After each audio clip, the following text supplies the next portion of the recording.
Hello, thank you for coming to Dyson Digital. In today's comic review, we are asking the question, how does episode 1 of Ghost Spider stack up against all the other reboots this year? So here we are, Ghost Spider episode 1 is out, but it is not the only reboot we've had this year. No, there's been quite a few. We have had a load from DC, we've had the Titans, we've had Cyborg, we've had Wonder Woman, we've had Avengers Twilight, we've had Ultimate Black Panther, and we're going to have a load of X-Men reboots too. So the question is, do you really want to invest in another issue 1?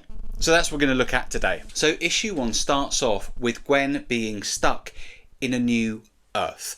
And within this Earth, there is Spider-Man, there is Miles Morales, there is Spider-Woman, and a whole host of other Spidey goodies and baddies. Within the issue, Gwen is being managed by this multiverse agent who is trying to keep everything aligned, who basically says, oh, you can't do any of the Ghost Spider stuff that you're used to doing.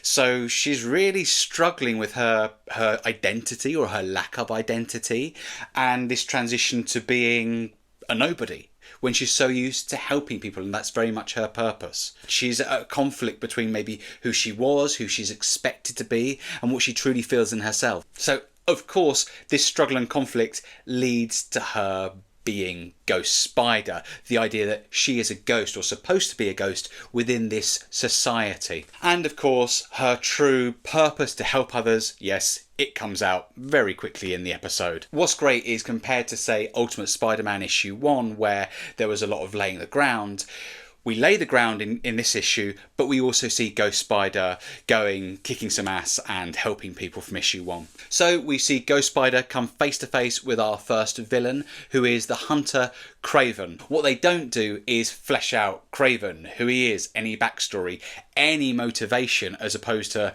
some robbers saying, oh, actually, let's get this guy to take care of Ghost Spider. So that feels a little bit shallow. In terms of the art, it does a really nice job. There's nice detailed line drawings that bring each scene to life. It does a good job of bringing out the character of Gwen as well as Ghost Spider. Okay, it's not the groundbreaking artwork of, say, Rook Exodus or The White Trees, but it is very nice artwork. In terms of the writing, if you've read any previous Spider-Gwen, you'll be familiar with the kind of narrative voice that is kind of familiar in tone to Peter Parker, maybe a little bit more cynical at times.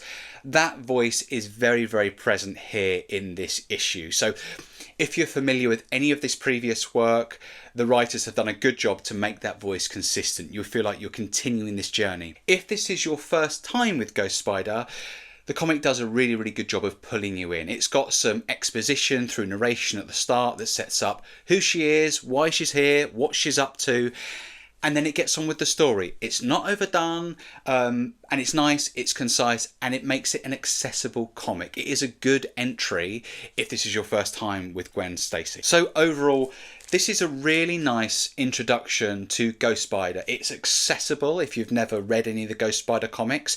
If you have, there is a consistency in the character, in the artwork, that's going to continue to draw you in. It's not groundbreaking in the way that Avengers Twilight or Ultimate Spider-Man has been.